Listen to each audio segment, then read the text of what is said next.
เราใช้ในการสวมใส่นะคะสวมใส่ครอบอุปกรณ์respirator มีหลายอย่างนะคะครอบปากครอบจมูกนะคะแต่โดยหลักการจะต้องครอบ2ส่วนก็คือปากกับจมูกนะคะอาจจะครอบเลยขึ้นมาถึงดวงตาก็ได้อย่างนั้นเราจะเรียกว่าเป็น respirator อีกแบบหนึ่งเรียกว่า full face นะคะลักษณะแบบนั้นหรือว่าคลุมทั้งหน้าเลยก็ได้นะคะแต่หลักๆจะต้องครอบ2ส่วนแน่ๆก็คือปากกับจมูกนะคะมันก็จะมีหลายรูปทรงนะคะลักษณะแบบนี้ก็คือเป็นหน้ากากแบบใช้แล้วทิ้งนะคะหรือว่าแบบนี้จะเป็นลักษณะแบบเป็นยางนะคะสามารถเปลี่ยนไส้กรองได้นะคะก็คือสามารถเปลี่ยนไส้กรองได้ตัวยางเนี่ยเก็บไว้ใช้ได้เรื่อยๆนะคะแบบนี้ค่ะเรียกว่า full face ถ้าเป็น2ตัวนี้จะเรียกว่าครึ่งหน้านะคะ2ตัวนี้เรียกครึ่งหน้าก็คือครอบปากครอบจมูกนะคะแล้วก็คลุมลงมาใต้คางนะคะตัวนี้เรียกว่าเต็มหน้านะคะครอบปากครอบจมูกคลุมลงมาใต้คางแล้วก็ครอบเต็มใบหน้านะคะหรือว่าเป็นลักษณะแบบนี้นะคะเราอาจจะเห็นในช่วงที่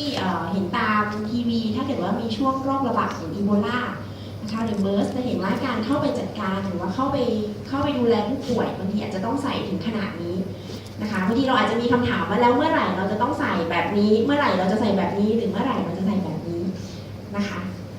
เนาะหรือว่าเป็นแบบนี้ก็ได้หัวนี่สามารถเลือกได้จะเป็นหัวแข็งหรือหัวอ่อนนะคะลักษณะพวกนี้เราเรียกว่า respirator นะคะก็คือสวมโดยที่เป็นอุปกรณ์ส่วนบุคคลสวมเพื่อมีวัตถุประสงค์เพื่อลดนะคะหรือว่าป้องกันการรับสัมผัสสารอันตรายหรือเชื้อโรคเข้าสู่ร่างกายนะคะแล้วอะไรที่ไม่ใช่ respirator นะคะอาจารย์ทำแลบอาจารย์ใช้หน้ากากแบบไหนคะขออนุญาตนิดนึงอาจารย์ใช้หน้ากากแบบไหนเอ่ยในสไลด์นี้ได้มีที่อาจารย์ใช้บ้างไหมคะไม่ได้ใช้เลยเนาะอาจารย์ใช้แบบไหนคะหน้าถัดไปนะคะหน้านี้ไหมคะอาจารย์ใช้ตัวตรงกลางคิดว่าอาจารย์ได้ใช้ตัวตรงกลางอาจารย์ใช้กับแลบอะไรคะส่วนใหญ่สารเคมีไหมคะไม่ใช่ใช้กับอะไรคะเชื้อราเชื้อโรคนะคะเดี๋ยวเราจะมาดูกันว่าจริงๆมันใช้ได้ไหมนะคะต้องบอกก่อนว่าหน้ากากแบบนี้นะคะทั้งหมดที่อยู่ในหน้านี้ไม่ใช่ respirator นะคะไม่ว่าจะเป็นหน้าตาที่เหมือน respirator แต่ไม่มีมาตรฐานนะคะมาตรฐานที่พูดถึงจะต้องเป็นมาตรฐานทางอาชีวะอนามัยนะคะจริงๆบางทีเราอาจจะเห็นที่แพ็กเกจบอกว่ามีมาตรฐานกรองแบคทีเรียได้ 99.9% แต่มาตรฐานนั้นเราถามผู้ผลิตกลับไปหรือยังคะว่ามันคือมาตรฐานทางอาชีวะอนามัยหรือเปล่ามาตรฐานทางอาชีวะอนามัยนั้นหมายถึงว่ามันถูกรับรองว่ามันเป็นอุปกรณ์ป้องกันอันตรายส่วนบุคคลนะคะถ้าไม่ใช่มาตรฐานทางอาชีวะอนามัยนั่นหมายถึงว่ามันอาจจะถูกใช้งานเพื่อวัตถุประสงค์อื่นแต่มันอาจจะมีมาตรฐานนะคะถ้าหน้ากากแบบนี้ไม่มีมาตรฐานหรือเป็นให้มาตรฐานอะไรลงมานะคะก็ต้องรีเช็คว่ามันอาจจะไม่ใช่ respirator เพราะว่ามันไม่สามารถคอนเฟิร์มได้ว่ามันสามารถป้องกันนะคะอันตรายที่จะเกิดกับร่างกายเราได้นะคะส่วนตัวนี้ไม่ใช่ respirator นะคะไม่จัดเป็น respirator เพราะว่าเดี๋ยวจะมีข้างหลังนะคะบอกต่อว่าทำไมมันไม่ใช่ respirator นะคะมันจะมีช่วงก่อนหน้านี้ที่มีแชร์มาไม่แน่ใจอาจารย์ได้หรือเปล่าแต่มันสักพักใหญ่แล้วที่บอกว่าหน้ากากเนี่ยมันจะมีสีเขียวกับสีขาวถูกต้องไหมคะก็คือถ้าเราต้องการป้องกันเชื้อโรคนะคะออกมาให้ใช้สีเขียวต้องการป้องกันเชื้อโรคเข้าไปให้ใช้สีขาวไม่ทราบว่าพอจะได้ข้อมูลนี้ไหมนะคะมันไปทั่วจนถึงโรงพยาบาลก็มีนะคะจริงๆมันสามารถสลับด้านได้ไหมคะการใช้งานของมันมีสีเขียวและสีขาวอันนี้คือสีเขียวใช่ไหมคะบางคนก็ใส่สีขาวออกมาบางคนก็ใส่สีเขียวออกมาจริงๆมันต้องใส่สีอะไรออกมาคะสีเขียวออกมาจริงๆมันไม่ได้มีสลับด้านนะคะวิธีใช้งานที่มันไม่ได้มีวิธีอะไรซับซ้อนมันก็คือสีเขียวเนี่ยเขาจะป้องกันของเหลวซึมทะลุนะคะเพราะฉะนั้นเนี่ยสีเขียวก็จะอยู่ด้านนอกนะคะหน้ากากนะคะสังเกตเลยว่าไม่ว่าจะสีเขียวสีเทาหรือว่าบางทีมันมีสีฟ้าเอาด้านที่มีสีออกมานะคะด้านที่ขาวๆเนี่ยส่วนใหญ่มันค่อนข้างจะนุ่มกว่านะคะเอาไว้สัมผัสกับผิวเนื้อเราเพราะฉะนั้นหน้ากากไม่ได้มีถ้าเป็นหน้ากากอนามัยแบบนี้นะคะไม่ได้มีว่าต้องสลับด้านแล้วสามารถกรองอากาศได้ถ้าสลับด้านนะคะหรือถ้าเป็นลักษณะแบบนี้นะคะอุดจมูกไว้จริงๆเคยมีงานวิจัยเคยมีการพยายามผลิตหน้ากากแบบนี้แต่ว่าเราหายใจได้2ทางใช่ไหมคะปากกับจมูกเพราะฉะนั้นเนี่ยเราไม่ถือว่ามันเป็น respirator นะคะแบบนี้ก็ไม่ใช่นะคะเราอาจจะเจอพนักงานนะคะสวมหน้ากากสวมผ้า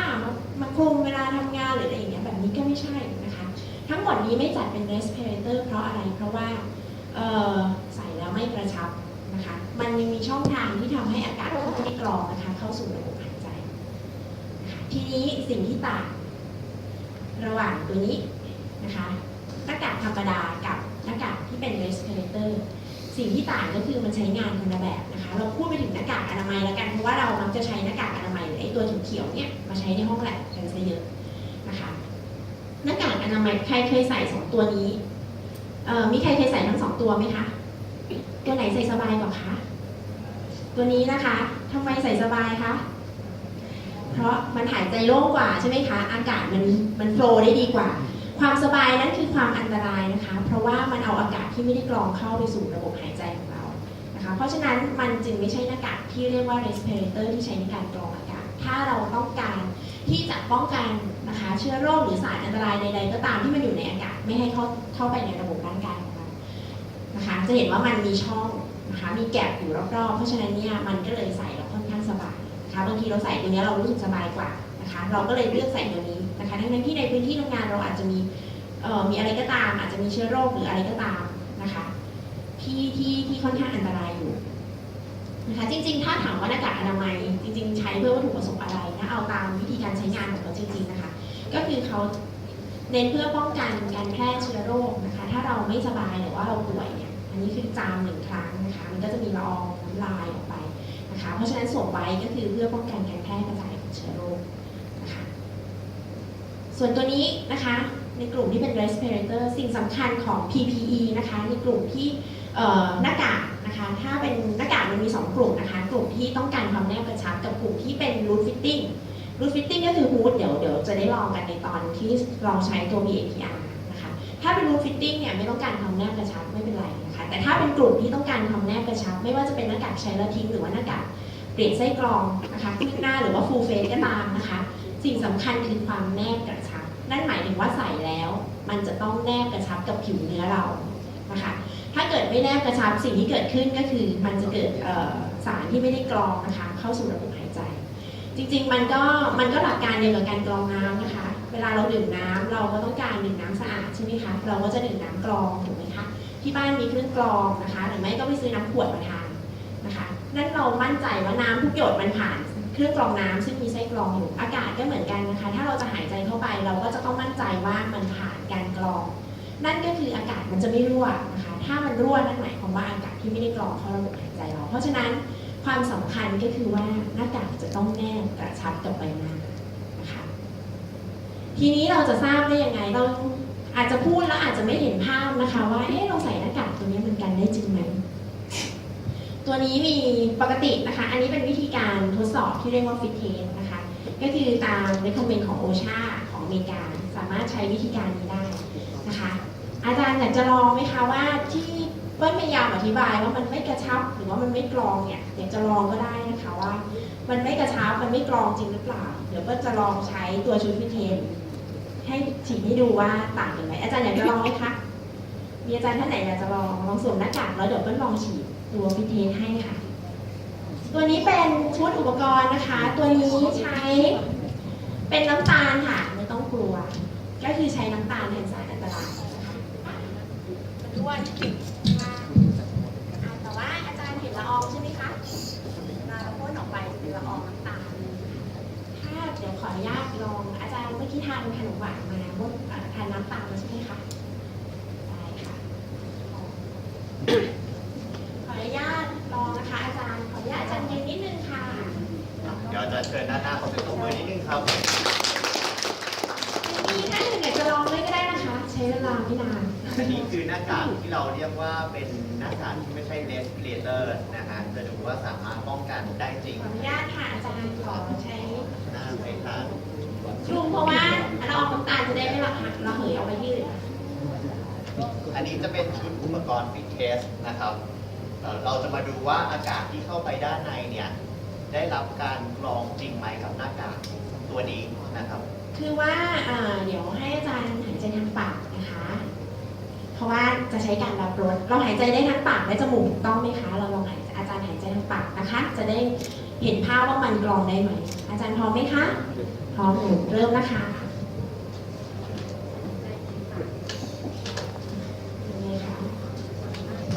อ จารย์ยัง อาจารย์ได้ อยู่ไหมฮะ ได้รสอะไรไหมคะหวานใช่ไหมคะ หวานมากไหมครับ หวานคอนั่นหมายถึงว่าอะไรคะ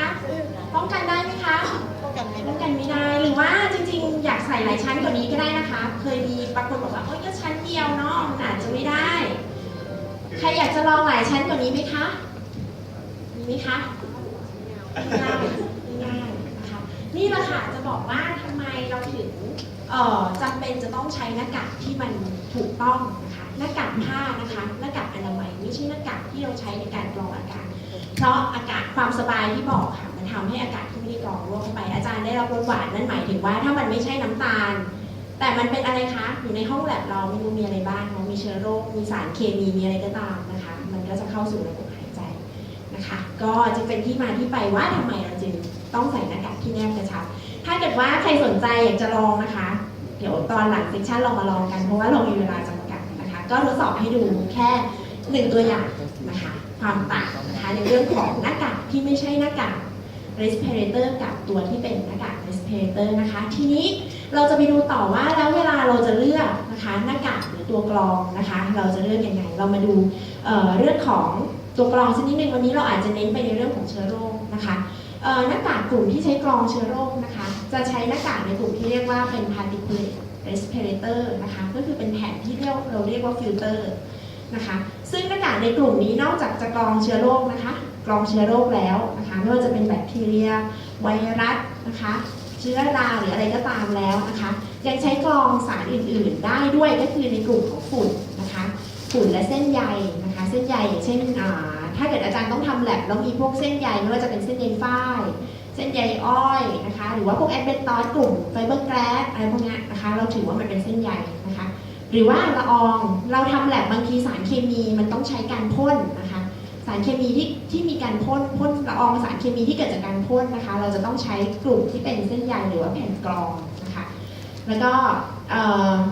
รวมไปถึงพวกสารที่มันเกิดจากการเผาไหม้ที่ไม่สมบูรณ์ด้วยที่มันเกิดเป็นสโมกออกมานะคะอาจจะเป็นของเหลวหรือของแข็งก็ได้แต่ว่าเกิดจากการเผาไหม้ที่ไม่สมบูรณ์นะคะเราจะใช้แผ่นกรองที่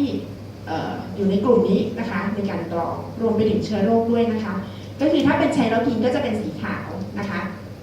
ถ้าเป็นแผ่นกรองก็จะเป็นลักษณะแบบนี้นะคะแล้วแต่ว่ามีสีฟ้าก็ได้สีชมพูก็ได้หรือว่าเป็นแผ่นสีขาวก็ได้นะคะเราจะเรียกว่า particulate respirator นะคะ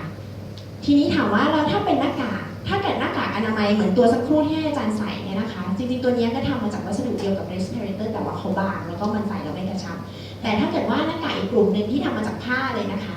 จะบอกว่าเส้นใยผ้านะคะผ้าเนี่ยมันจะเป็นเส้นใยแบบสานทอนะคะเพราะฉะนั้นเส้นใยแบบสานทอเนี่ยมันไม่สามารถดักจับอนุภาคเล็กๆได้ยิ่งถ้าเราส่องกับแสงไฟแล้วเรามองเห็นช่องว่างระหว่างเส้นใยที่ใหญ่นั่นหมายถึงว่าเป็นอนุภาคที่มองเห็นด้วยตาเปล่าได้ประมาณ 40-50 ไมครอนนะคะเพราะฉะนั้นเนี่ยอนุภาคที่เขาจับได้ก็จะต้องใหญ่กว่านั้นนะคะถ้าอนุภาคที่เราทำงานอยู่ไม่ว่าจะเป็นสารเคมีเชื้อโรคมันเล็กกว่านั้นนะคะหรือว่ามองด้วยตาเปล่าไม่เห็นเพราะฉะนั้นถ้าเป็นผ้าเลยเนี่ยกรองไม่ได้แน่นอนนะคะหรือถ้ากรองได้ก็จะกรองได้เป็นอนุภาคใหญ่นะคะส่วนถามว่าแล้วถ้าเป็น respirator ล่ะมันใช้หลักการอะไรใช้วัสดุอะไรมันก็จะใช้เป็นเขาเรียกว่าเป็นโพลีพรอพาลีนนะคะเป็นเส้นใยนะคะที่ใช้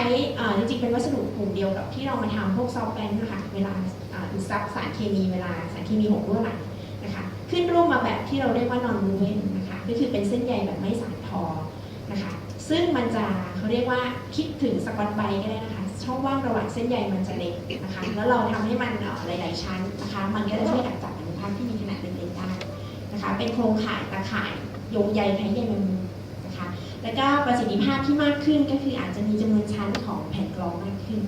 นะคะอันนี้ก็คือโครงสร้างหรือว่าเป็นฟิลเตอร์เว็บนะคะของตัวเส้นใยนะคะอันนี้จะเห็นภาพนะคะก็คือหลังจากที่มันดักอันนี้เป็นภาพขยายนะคะดักจับนะคะอนุภาคนะคะหรือว่าพวกเส้นใยต่างๆไว้ในเส้นใยเราก็จะเห็นมันเป็นแบบนี้เพราะฉะนั้นหน้ากากกลุ่มนี้นะคะเป็นแผ่นกรองพวกนี้นะคะถ้าเราจะเปลี่ยนนั่นหมายถึงว่ามันมีดักพวกอนุภาคต่างๆไว้ในเส้นใยจนเต็มนะคะดักจนไม่สามารถทะลุไปได้เพราะฉะนั้นความรู้สึกของเราก็คือเราจะหายใจไม่ออกนั่นก็คือเราจำเป็นจะต้องเปลี่ยนแผ่นกรองหรือหน้ากากชิ้นใหม่นะคะในกรณีที่กรองอนุภาคนะคะแต่ถ้าเป็นกรองเคมีก็จะเป็นอีกตัวหนึ่งก็จะใช้เป็นหน้ากากที่มีคาร์บอนอยู่ข้างในเป็นผงคาร์บอนนะคะ ถ้าเป็นเคมีก็คือเมื่อไหร่ได้กลิ่นสารเคมีก็ต้องเปลี่ยนก็จะคนละแบบกันนะคะทีนี้ชนิดของหน้ากากมีแบบไหนบ้างนะคะแบบแรกนะคะเราอาจจะได้ใช้ถ้าเกิดว่าในห้องแลบจริงๆมันก็อาจจะมีฮูดมีระบบระบายอากาศอยู่แล้วนะคะเราอาจจะเลือกใช้เป็นหน้ากากที่ค่าการเขาเรียกว่าใส่สบายกว่าก็ได้นะคะก็คือใช้เป็นครั้งคราวนะคะก็คือเป็นแบบใช้แล้วทิ้งใช้แล้วทิ้งก็จะมีหลายรูปทรงนะคะอาจจะเป็นแบบนี้เราเรียกคัพเชฟนะคะเป็นถ้วยนะคะมีวาล์วไม่มีวาล์วก็ได้นะคะถ้าเรารู้สึกว่าระบายให้หายใจโล่งขึ้นเราก็ใช้แบบมีวาล์วนะคะหรือบางคนใส่คัพเชฟเรารู้สึกว่าไม่เข้ากับรูปหน้าใส่แล้วไม่กระชับเราจะรู้ได้ไงว่ากระชับหรือไม่กระชับเนี่ยค่ะตัวฟิตเทสเนี่ยจะบอกเราได้ว่าเราใส่หน้ากากกระชับหรือเปล่าถ้าใส่แล้วเราหายใจเราได้ละอองน้ำตาลนะคะได้รสหวานนะคะก็จะเป็นการใส่หน้ากากที่ไม่กระชับเพราะฉะนั้นเนี่ยก็สามารถเลือกดีไซน์ที่มันมีรูปร่างที่แตกต่างกันก็เพราะว่าคนมีหลายรูปหน้านะคะเพื่อให้มันเหมาะสมกับความแตกต่างของใบหน้าของแต่ละคนนะคะอันนี้เป็นหน้ากากแบบใช้แล้วทิ้งนะคะไม่ต้องการดูแลรักษาซักไม่ได้ล้างไม่ได้นะคะไม่มีหน้ากากที่ซักได้นะคะถึงปัจจุบันนี้ไม่ว่าจะยี่ห้ออะไรนะคะไม่มีหน้ากากที่ซักได้อาจจะเคยมีคนบอกว่าหน้ากากล้างได้นะคะอันนั้นคือไม่ใช่ละค่ะมันไม่มีหน้ากากที่ซักได้แผ่นกรองซักไม่ได้นะคะหมายถึงตัวกรองนะคะไม่ได้ที่หมายถึงตัวหน้ากากถ้าเป็นใช้แล้วทิ้งก็คือซักไม่ได้เลยก็คือต้องเปลี่ยนชิ้นใหม่แต่ถ้าเป็นเปลี่ยนไส้กรองแบบนี้นะคะก็คือไส้กรองเดี่ยวไส้กรองเดี่ยวก็คือมีตลับกรองชิ้นเดียวนะคะอยู่ด้านหน้านะคะจะกรองเคมีหรือกรองอนุภาคกรองสารเชื้อโรคก็เลือกว่าจะใช้ตลับแบบไหนนะคะอันนี้ก็คือเปลี่ยนแค่ตลับส่วนหน้ากากติดไปใช้ได้นะคะเรื่อยๆจนเสื่อมสภาพแบบนี้เรียกไส้กรองคู่นะคะเป็นหน้ากากแล้วก็มีตลับ2ชั้นสองด้านนะคะตัวนี้ก็จะหายใจโล่งกว่าถ้าเทียบกับไส้กรองคู่อายุการใช้งานนานกว่าแต่ว่าบางคนอาจจะบอกว่ามันหนักกว่าก็แล้วแต่ว่าชอบแบบไหนนะคะอันนี้เป็นครึ่งหน้าอันนี้เป็นเต็มหน้านะคะสามารถเลือกแผ่นกรองตัวกรองตลับกรองได้นะคะทีนี้เราจะมาดูว่าอาจจะมีคำถามว่าแล้ว N95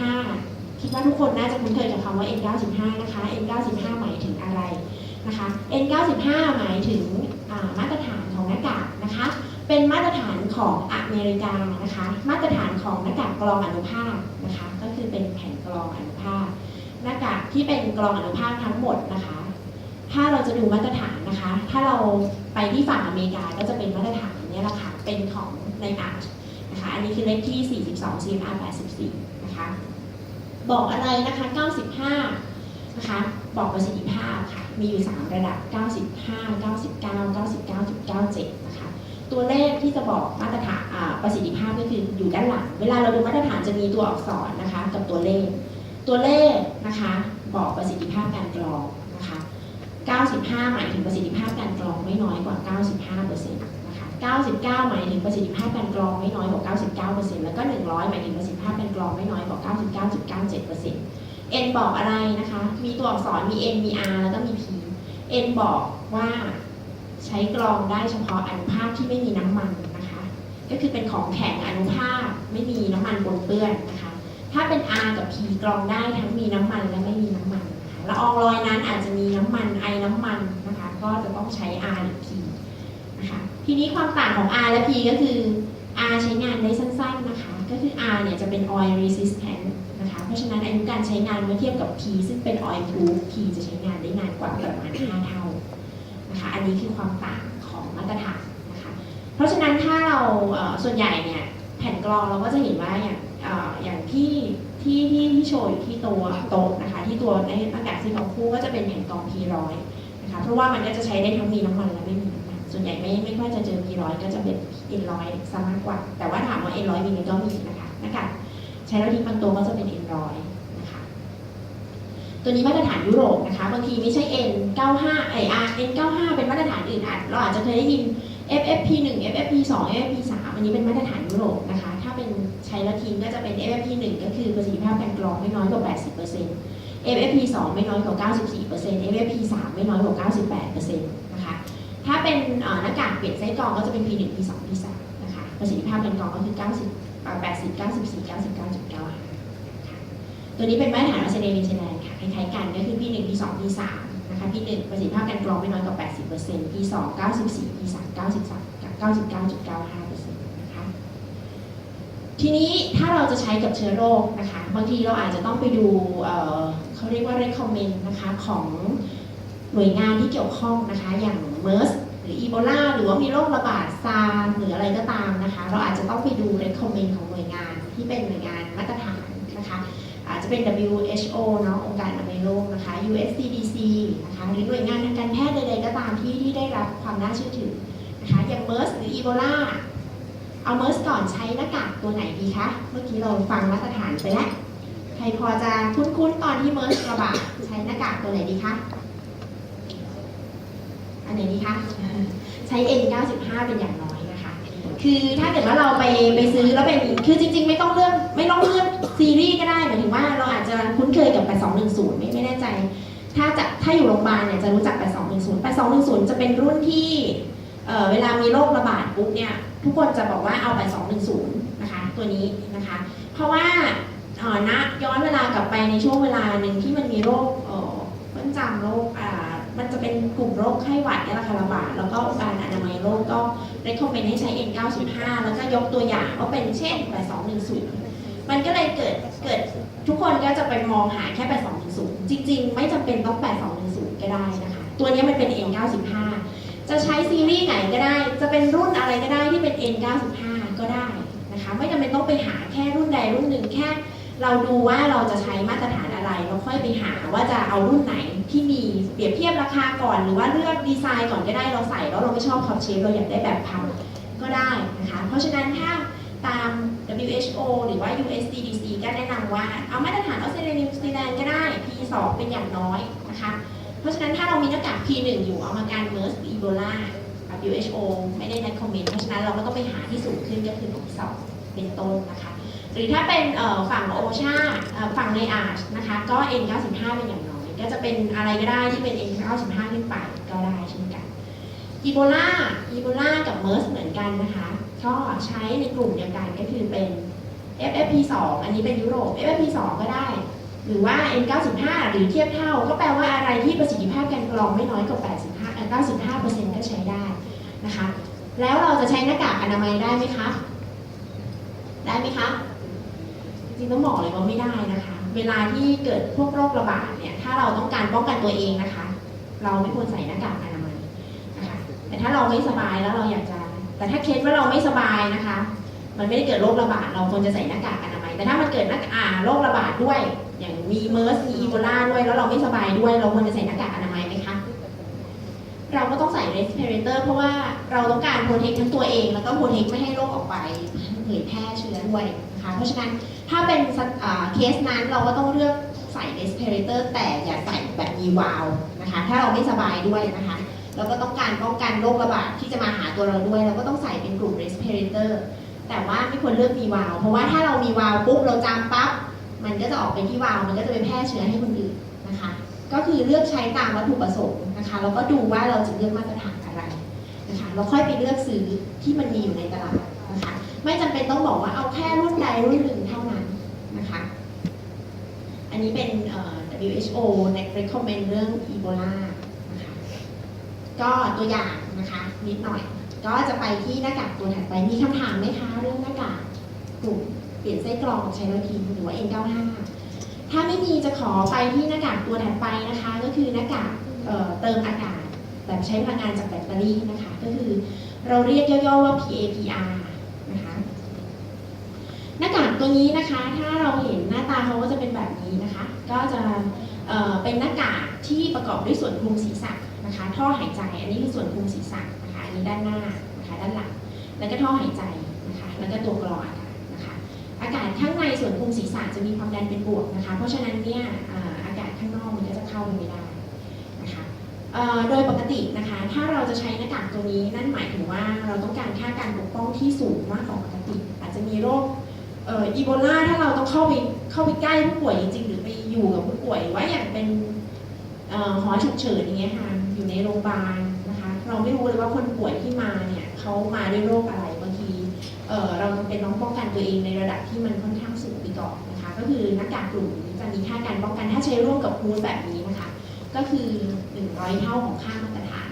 นะคะ ไม่ใช่ 1,000 เท่าถ้าเป็นฮูดแบบนี้นะคะคือ 1,000 เท่าของค่ามาตรฐานแต่ถ้าเป็นครึ่งหน้านะคะจะ10 เท่าของค่ามาตรฐาน